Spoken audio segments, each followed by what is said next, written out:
കർത്താവിന്റെ നാമത്തിന് സ്തുതി. ദിവസവും ഈ ചാനൽ കേൾക്കുന്നതിലൂടെ നിങ്ങൾക്ക് ഒരു വർഷത്തിനുള്ളിൽ ബൈബിൾ വായിക്കാൻ കഴിയും. ദയവായി ഷെയർ, സബ്സ്ക്രൈബ് ഒപ്പം സപ്പോർട്ട് ചെയ്യുക. ഇന്നത്തെ ബൈബിൾ വാക്യങ്ങൾ. പുറപ്പാട് പുസ്തകം 33 അധ്യായം 1 മുതലുള്ള വാക്യങ്ങൾ.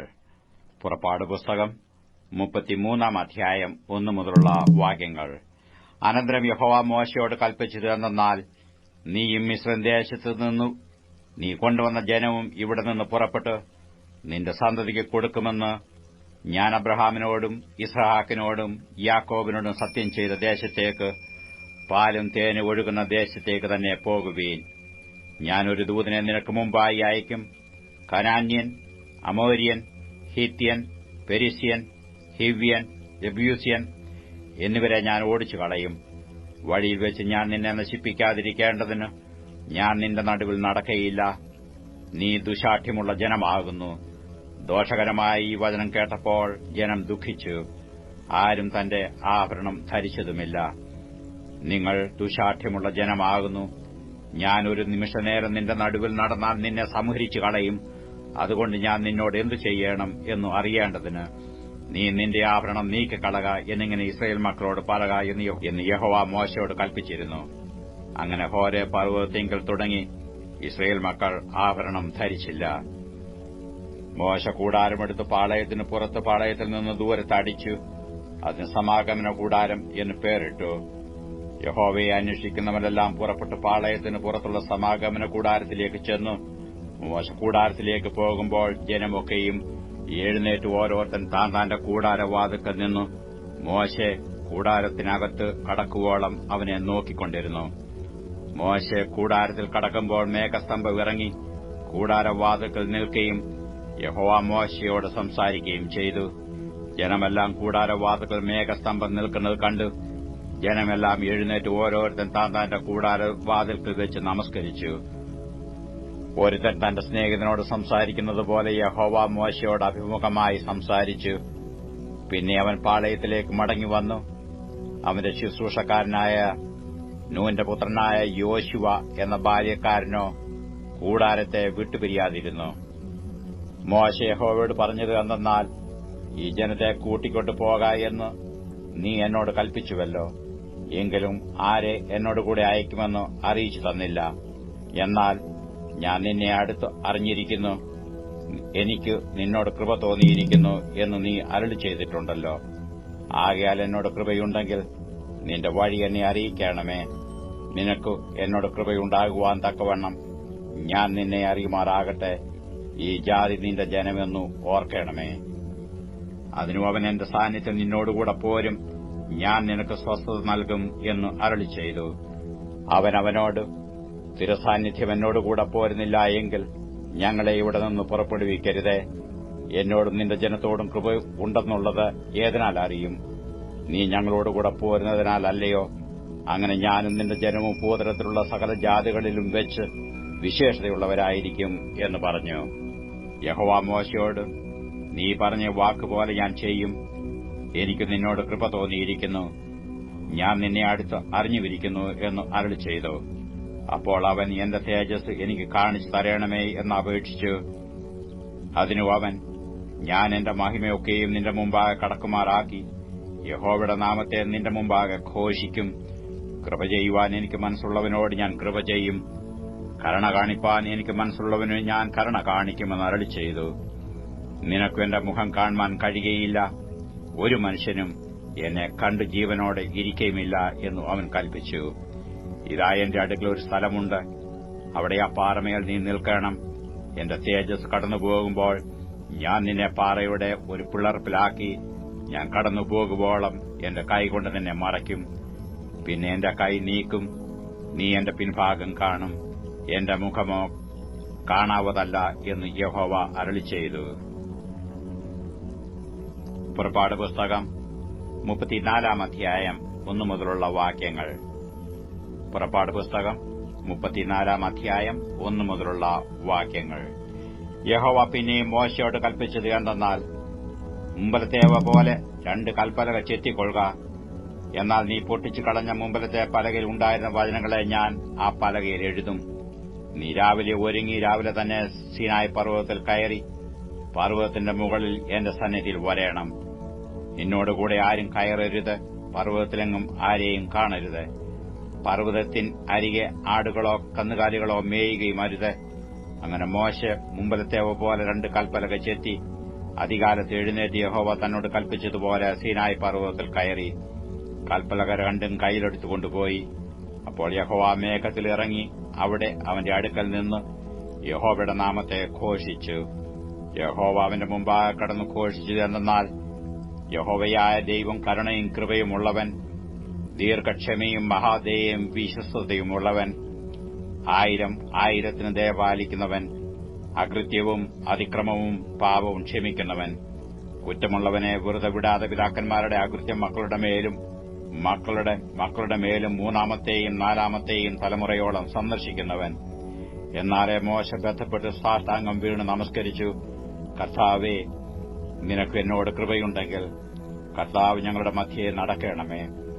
ഈ ദുശാഠ്യമുള്ള ജനം തന്നെയെങ്കിലും ഞങ്ങളുടെ അകൃത്യവും പാപവും ക്ഷമിച്ച് ഞങ്ങളെ നിന്റെ അവകാശമാക്കണമേ എന്ന് പറഞ്ഞു. അതിനു അവൻ അരുളി ചെയ്തതെന്തെന്നാൽ, ഞാൻ ഒരു നിയമം ഉണ്ടാക്കുന്നു. ഭൂമിയിലെങ്ങും ഒരു ജാതിയിലും സംഭവിച്ചിട്ടില്ലാത്ത അത്ഭുതങ്ങൾ നിന്റെ സർവ്വജനത്തിനു മുമ്പാകെ ഞാൻ ചെയ്യും. നീ സഹവാസം ചെയ്തു പോരുന്ന ജനമൊക്കെയും യഹോവയുടെ പ്രവൃത്തിയെ കാണും. ഞാൻ നിന്നോട് ചെയ്യുവാനിരിക്കുന്നത് ഭയങ്കരമായുള്ളത് തന്നെ. ഇന്ന് ഞാൻ നിന്നോട് കൽപ്പിക്കുന്നത് സൂക്ഷിച്ചുകൊള്ളുക. അമോര്യൻ, കനാന്യൻ, ഹിത്യൻ, പെരിസ്യൻ, ഹിവിയൻ, യെബൂസ്യൻ എന്നിവരെ ഞാൻ നിന്റെ മുമ്പിൽ നിന്ന് ഓടിച്ചു കളയും. നീ ചെല്ലുന്ന ദേശത്തിലെ നിവാസികളോട് നീ ഒരു ഉടമ്പടി ചെയ്യാതിരിപ്പാൻ കരുതിക്കൊള്ളുക. അല്ലാഞ്ഞാൽ അത് നിന്റെ മധ്യേ ഒരു കണിയായിരിക്കും. നിങ്ങൾ അവരുടെ ബലിപീഠങ്ങളെ ഇടിച്ച് വിഗ്രഹങ്ങളെ തകർത്ത് അശേര പ്രതിഷ്ഠകളെ വെട്ടിക്കളയണം. അന്യദൈവത്തെ നമസ്കരിക്കരുത്. യഹോവയുടെ നാമം തീഷ്ണനെന്നാകുന്നു. അവൻ തീഷ്ണതയുള്ള ദൈവം തന്നെ.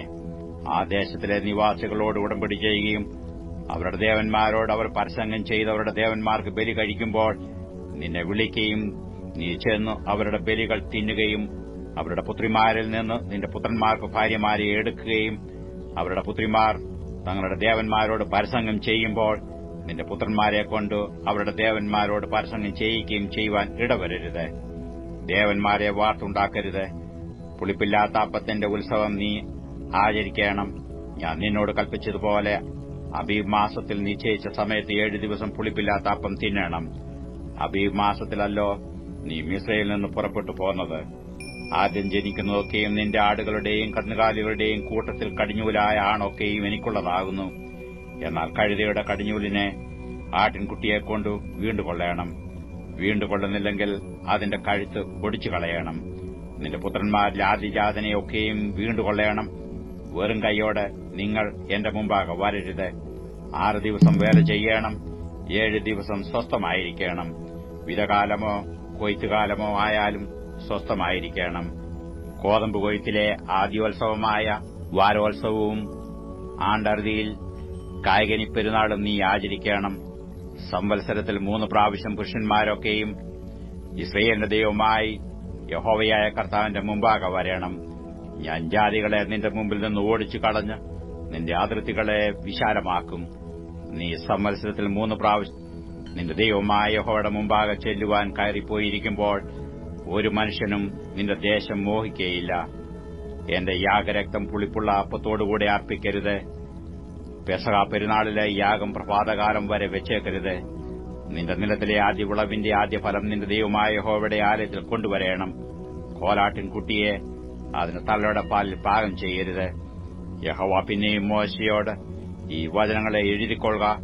ഈ വചനങ്ങൾ ആധാരമാക്കി ഞാൻ നിന്നോടും ഇസ്രായേലിനോടും നിയമം ചെയ്തിരിക്കുന്നു എന്ന് അരുളി ചെയ്തു. അവൻ അവിടെ ഭക്ഷണം കഴിക്കാതെയും വെള്ളം കുടിക്കാതെയും 40 പകലും 40 രാവും യഹോവയോട് കൂടെയായിരുന്നു. അവൻ പാർത്ത് കൽപ്പനയായ നിയമത്തിന്റെ വചനങ്ങളെ പലകയിൽ എഴുതിക്കൊടുത്തു. അവൻ തന്നോട് അരുളി ചെയ്ത നിമിത്തം തന്റെ മുഖത്തിന്റെ ത്വക്ക് പ്രകാശിച്ചു എന്ന് മോശ സാക്ഷ്യത്തിന്റെ പലക 2 കൈ പിടിച്ചുകൊണ്ട് സീനായി പർവ്വതത്തിൽ നിന്ന് ഇറങ്ങുമ്പോൾ അറിഞ്ഞില്ല. അഹരോനും ഇസ്രായേൽ മക്കളെല്ലാവരും മോശയെ നോക്കിയപ്പോൾ അവന്റെ മുഖത്തിന്റെ ത്വക്ക് പ്രകാശിക്കുന്നത് കണ്ടു. അതുകൊണ്ട് അവർ അവന്റെ അടുക്കൽ ചെല്ലുവാൻ ഭയപ്പെട്ടു. മോശെ അവരെ വിളിച്ചു, അപ്പോൾ അഹരോനും സഭയിലെ പ്രമാണികളൊക്കെയും അവന്റെ അടുക്കൽ മടങ്ങി വന്നു. മോശെ അവരോട് സംസാരിച്ചു. അതിന്റെ ശേഷം ഇസ്രായേൽ മക്കളൊക്കെയും അവന്റെ അടുക്കൽ ചെന്നു. സീനായി പർവ്വതത്തിൽ വെച്ച് യഹോവ തന്നോട് അരുളി ചെയ്തതൊക്കെയും അവൻ അവരോട് ആജ്ഞാപിച്ചു. മോശെ അവരോട് സംസാരിച്ചു കഴിഞ്ഞപ്പോൾ അവൻ തന്റെ മുഖത്ത് ഒരു മൂടുപടമിട്ടു. മോശെ യഹോവയോട് സംസാരിക്കേണ്ടതിന് അവന്റെ സന്നിധാനത്തിൽ കടക്കുമ്പോൾ പുറത്തു വരുവോളം മൂടുപടം നീക്കിയിരിക്കും. തന്നോട് കൽപ്പിച്ചത് അവൻ പുറത്തു വന്ന് ഇസ്രായേൽ മക്കളോട് പറയും. ഇസ്രായേൽ മക്കൾ മോശയുടെ മുഖത്തിന്റെ തൂക്ക് പ്രകാശിക്കുന്നതായി കണ്ടതുകൊണ്ട് മോശെ അവനോട് സംസാരിക്കേണ്ടതിന് അകത്ത് കടക്കുവോളം മൂടുപടം പിന്നെയും തന്റെ മുഖത്ത് ഇട്ടുകൊള്ളും. യോഹന്നാൻ എഴുതിയ സുവിശേഷം 6-ാം അധ്യായം 1 മുതലുള്ള വാക്യങ്ങൾ. യോഹന്നാൻ എഴുതിയ സുവിശേഷം 6-ാം അധ്യായം 1 മുതലുള്ള വാക്യങ്ങൾ. അനന്തരം യേശു തിബരിയാസ് എന്ന ഗലീലക്കടലിന്റെ അക്കരയ്ക്ക് പോയി. അവൻ രോഗികളിൽ ചെയ്യുന്ന അടയാളങ്ങളെ കണ്ടിട്ട് ഒരു വലിയ പുരുഷാരം അവന്റെ പിന്നാലെ ചെന്നു. യേശു മലയിൽ കയറി ശിഷ്യന്മാരോടുകൂടെ അവിടെയിരുന്നു. യഹൂദന്മാരുടെ പെസഹ പെരുന്നാൾ അടുത്തിരുന്നു. യേശു വലിയൊരു പുരുഷാരം തന്റെ അടുക്കൽ വരുന്നത് കണ്ടിട്ട് ഫിലിപ്പോസിനോട്, ഇവർക്ക് തിന്നുവാൻ നാം എവിടെ നിന്ന് അപ്പം വാങ്ങും എന്ന് ചോദിച്ചു. ഇത് അവനെ പരീക്ഷിപ്പാനത്രേ ചോദിച്ചത്. താൻ എന്തു ചെയ്യുവാൻ പോകുന്നു എന്ന് താൻ അറിഞ്ഞിരുന്നു. ഫിലിപ്പോസ് അവനോട്, ഓരോരുത്തരും അല്പമല്പം ലഭിക്കേണ്ടതിന് 200 പണത്തിന് അപ്പം മതിയാകയില്ല എന്ന് ഉത്തരം പറഞ്ഞു. ശിഷ്യന്മാരിൽ ഒരുത്തനായ ശിമോൻ പത്രോസിന്റെ സഹോദരനായ അന്ത്രയോസ് അവനോട്, ഇവിടെ ഒരു ബാലകനുണ്ട്. അവന്റെ പക്കൽ 5 യവത്തപ്പവും 2 മീനും ഉണ്ട്. എങ്കിലും ഇത്ര പേർക്ക് അത് എന്തുള്ളൂ എന്ന് പറഞ്ഞു. ആളുകളെ ഇരുത്തുവീൻ എന്ന് യേശു പറഞ്ഞു. ആ സ്ഥലത്ത് വളരെ പുല്ലുണ്ടായിരുന്നു. 5000-ഓളം പുരുഷന്മാർ ഇരുന്നു. പിന്നെ യേശു അപ്പമെടുത്ത് വാഴ്ത്തി ഇരുന്നവർക്ക് പങ്കിട്ടുകൊടുത്തു. അങ്ങനെ തന്നെ മീനും വേണ്ടുന്നിടത്തോളം കൊടുത്തു. അവർക്ക് തൃപ്തിയായ ശേഷം അവൻ ശിഷ്യന്മാരോട്, ശേഷിച്ച കഷ്ണം ഒന്നും നഷ്ടമാക്കാതെ ശേഖരിപ്പീൻ എന്ന് പറഞ്ഞു. 5 യവത്തപ്പത്തിൽ തിന്നു ശേഷിച്ച കഷണം അവർ ശേഖരിച്ചു 12 കൊട്ട നിറച്ചെടുത്തു. അവൻ ചെയ്ത അടയാളം ആളുകൾ കണ്ടിട്ട്, ലോകത്തിലേക്ക് വരുവാനുള്ള പ്രവാചകൻ ഇവനാകുന്നു സത്യം എന്ന് പറഞ്ഞു. അവർ വന്ന് തന്നെ പിടിച്ച് രാജാവാക്കുവാൻ ഭാവിക്കുന്നു എന്ന് യേശു അറിഞ്ഞിട്ട് പിന്നെയും തനിച്ച് മലയിലേക്ക് വാങ്ങിപ്പോയി. സന്ധ്യയായപ്പോൾ ശിഷ്യന്മാർ കടൽപ്പുറത്തേക്ക് ഇറങ്ങി പടക് കയറി കടലക്കരെ കഫർന്നഹൂമിലേക്ക് യാത്രയായി. ഇരുട്ടായ ശേഷവും യേശു അവരുടെ അടുക്കൽ വന്നിരുന്നില്ല. കൊടുങ്കാറ്റോ അടിക്കിയാൽ കടൽ കോപിച്ചു. അവർ 4-5 നാഴിക ദൂരത്തോളം വലിച്ച ശേഷം യേശു കടലിന്മേൽ നടന്നു പടകിനോട് സമീപിക്കുന്നത് കണ്ടു പേടിച്ചു. അവൻ അവരോട്, ഞാനാകുന്നു, പേടിക്കേണ്ട എന്ന് പറഞ്ഞു. അവർ അവനെ പടകിൽ കയറ്റുവാൻ ഇച്ഛിച്ചു. ഉടനെ പടക് അവർ പോകുന്ന ദേശത്ത് എത്തിപ്പോയി. പിറ്റേന്നാൾ കടൽക്കര നിന്ന പുരുഷാരം ഒരു പടകല്ലാതെ അവിടെ വേറെ ഇല്ലായിരുന്നുവെന്നും യേശു ശിഷ്യന്മാരോടുകൂടെ പടകിൽ കയറാതെ ശിഷ്യന്മാർ മാത്രം പോയിരുന്നു എന്നും ഗ്രഹിച്ചു. എന്നാൽ കർത്താവ് വാഴ്ത്തിയിട്ട് അവർ അപ്പം തിന്ന സ്ഥലത്തിനരികെ തിബരിയാസിൽ നിന്ന് ചെറുപടകുകൾ എത്തിയിരുന്നു. യേശു അവിടെ ഇല്ല, ശിഷ്യന്മാരുമില്ല എന്ന് പുരുഷാരം കണ്ടപ്പോൾ തങ്ങളും പടക് കയറി യേശുവിനെ തിരഞ്ഞു കഫർന്നഹൂമിലെത്തി. കടലക്കരെ അവനെ കണ്ടെത്തിയപ്പോൾ, റബി, നീ എപ്പോൾ ഇവിടെ വന്നു എന്ന് ചോദിച്ചു. അതിന് യേശു, ആമേൻ ആമേൻ, ഞാൻ നിങ്ങളോട് പറയുന്നു, നിങ്ങൾ അടയാളം കണ്ടതുകൊണ്ടല്ല, അപ്പം തിന്ന് തൃപ്തരായതുകൊണ്ട് അത്ര എന്നെ അന്വേഷിക്കുന്നത്. നശിച്ചു പോകുന്ന ആഹാരത്തിനായിട്ടല്ല, നിത്യജീവങ്കിലേക്ക് നിലനിൽക്കുന്ന ആഹാരത്തിനായിട്ട് തന്നെ പ്രവർത്തിപ്പീൻ. അത് മനുഷ്യപുത്രൻ നിങ്ങൾക്ക് തരും. അവനെ പിതാവായ ദൈവം മുദ്രയിട്ടിരിക്കുന്നു എന്ന് ഉത്തരം പറഞ്ഞു. അവർ അവനോട്, ദൈവത്തിന് പ്രസാദമുള്ള പ്രവൃത്തികളെ പ്രവർത്തിക്കേണ്ടതിന് ഞങ്ങൾ എന്തു ചെയ്യണം എന്ന് ചോദിച്ചു. യേശു അവരോട്, ദൈവത്തിന് പ്രസാദമുള്ള പ്രവൃത്തി അവൻ അയച്ചവനിൽ നിങ്ങൾ വിശ്വസിക്കുന്നതത്രേ എന്ന് ഉത്തരം പറഞ്ഞു. അവർ അവനോട്, ഞങ്ങൾ കണ്ട് നിന്നെ വിശ്വസിക്കേണ്ടതിന് നീ എന്തു അടയാളം ചെയ്യുന്നു, എന്തു പ്രവർത്തിക്കുന്നു? നമ്മുടെ പിതാക്കന്മാർ മരുഭൂമിയിൽ മന്ന തിന്നു, അവർക്ക് തിന്നുവാൻ സ്വർഗ്ഗത്തിൽ നിന്ന് അപ്പം കൊടുത്തു എന്ന് എഴുതിയിരിക്കുന്നുവല്ലോ എന്ന് പറഞ്ഞു. യേശു അവരോട്, ആമേൻ ആമേൻ, ഞാൻ നിങ്ങളോട് പറയുന്നു, സ്വർഗ്ഗത്തിൽ നിന്നുള്ള അപ്പം മോശയല്ല നിങ്ങൾക്ക് തന്നത്, എന്റെ പിതാവത്രേ സ്വർഗ്ഗത്തിൽ നിന്നുള്ള സാക്ഷാൽ അപ്പം നിങ്ങൾക്ക് തരുന്നത്. ദൈവത്തിന്റെ അപ്പമോ സ്വർഗ്ഗത്തിൽ നിന്ന് ഇറങ്ങി വന്ന് ലോകത്തിന് ജീവനെ കൊടുക്കുന്നതാകുന്നു എന്ന് പറഞ്ഞു. അവർ അവനോട്, കർത്താവേ, ഈ അപ്പം എപ്പോഴും ഞങ്ങൾക്ക് തരണമേ എന്ന് പറഞ്ഞു. യേശു അവരോട് പറഞ്ഞത്, ഞാൻ ജീവന്റെ അപ്പമാകുന്നു. എന്റെ അടുക്കൽ വരുന്നവന് വിശക്കുകയില്ല, എന്നിൽ വിശ്വസിക്കുന്നവന് ഒരു നാളും ദാഹിക്കുകയുമില്ല. എന്നാൽ നിങ്ങൾ എന്നെ കണ്ടിട്ടും വിശ്വസിക്കുന്നില്ല എന്ന് ഞാൻ നിങ്ങളോട് പറഞ്ഞുവല്ലോ. പിതാവ് എനിക്ക് തരുന്നതൊക്കെയും എന്റെ അടുക്കൽ വരും. എന്റെ അടുക്കൽ വരുന്നവനെ ഞാൻ ഒരു നാളും തള്ളിക്കളകയില്ല. ഞാൻ എന്റെ ഇഷ്ടമല്ല, എന്നെ അയച്ചവന്റെ ഇഷ്ടമത്രേ ചെയ്യുവാൻ സ്വർഗ്ഗത്തിൽ നിന്ന് ഇറങ്ങി വന്നിരിക്കുന്നത്. അവൻ എനിക്ക് തന്നതിൽ ഒന്നും ഞാൻ കളയാതെ എല്ലാം ഒടുക്കത്തെ നാളിൽ ഉയർത്തെഴുന്നേൽപ്പിക്കണം എന്നാകുന്നു എന്നെ അയച്ചവന്റെ ഇഷ്ടം. പുത്രനെ നോക്കിക്കൊണ്ടു അവനിൽ വിശ്വസിക്കുന്ന ഏവനും നിത്യജീവൻ ഉണ്ടാകണമെന്നാകുന്നു എന്റെ പിതാവിന്റെ ഇഷ്ടം. ഞാൻ അവനെ ഒടുക്കത്തെ നാളിൽ ഉയർത്തെഴുന്നേൽപ്പിക്കും. ഞാൻ സ്വർഗ്ഗത്തിൽ നിന്ന് ഇറങ്ങി വന്ന അപ്പം എന്നു അവൻ പറഞ്ഞതിനാൽ യഹൂദന്മാർ അവനെക്കുറിച്ച് പിറുപിറുത്തു. ഇവൻ യോസഫിന്റെ പുത്രനായ യേശു അല്ലയോ? അവന്റെ അപ്പനെയും അമ്മയെയും നാം അറിയുന്നുവല്ലോ. പിന്നെ ഞാൻ സ്വർഗ്ഗത്തിൽ നിന്ന് ഇറങ്ങി വന്നു എന്ന് ഇവൻ പറയുന്നത് എങ്ങനെയെന്നോ അവർ പറഞ്ഞു. യേശു അവരോട് ഉത്തരം പറഞ്ഞത്, നിങ്ങൾ തമ്മിൽ പിറുപിറുക്കേണ്ട.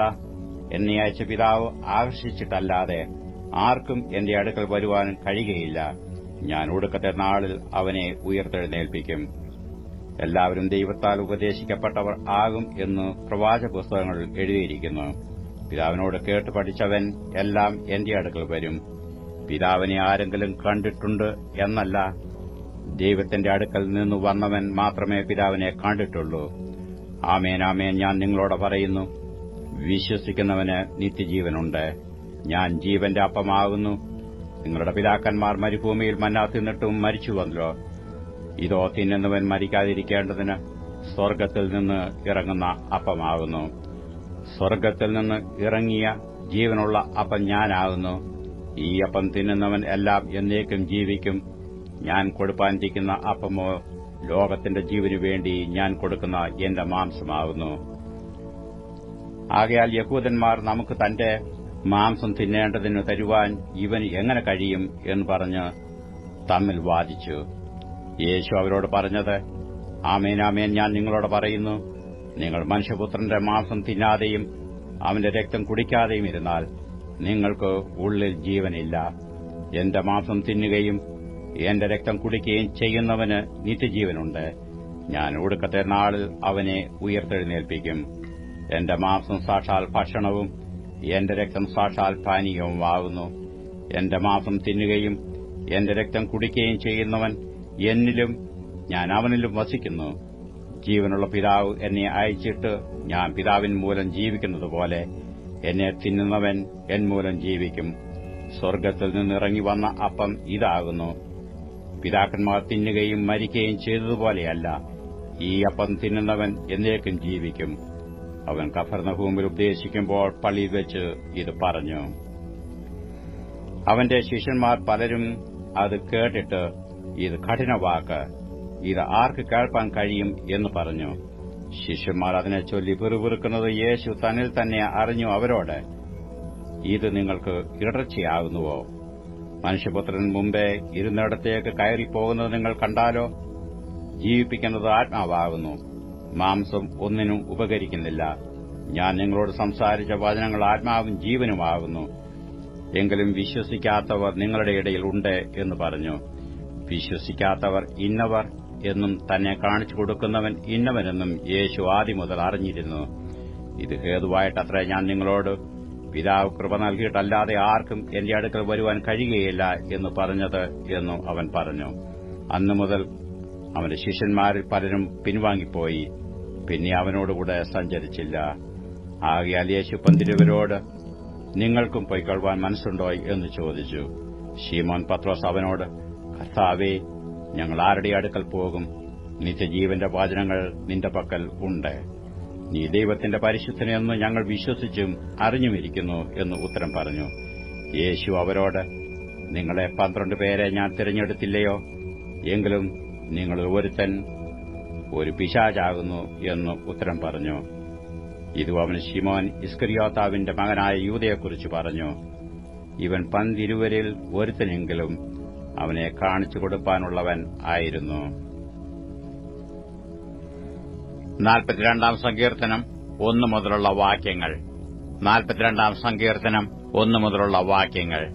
മാൻ നീർത്തോടുകളിലേക്ക് ചെല്ലുവാൻ കാംക്ഷിക്കുന്നതുപോലെ ദൈവമേ, എന്റെ ആത്മാവ് നിന്നോട് ചേരുവാൻ കാംക്ഷിക്കുന്നു. എന്റെ ആത്മാവ് ദൈവത്തിനായി, ജീവനുള്ള ദൈവത്തിനായി തന്നെ ദാഹിക്കുന്നു. ഞാനെപ്പോൾ ദൈവസന്നിധിയിൽ ചെല്ലുവാനിടയാകും? നിന്റെ ദൈവം എവിടെയെന്നോ അവർ എന്നോട് നിത്യം പറയുന്നതുകൊണ്ട് എന്റെ കണ്ണുനീർ രാവും പകലും എന്റെ ആഹാരമായി തീർന്നിരിക്കുന്നു.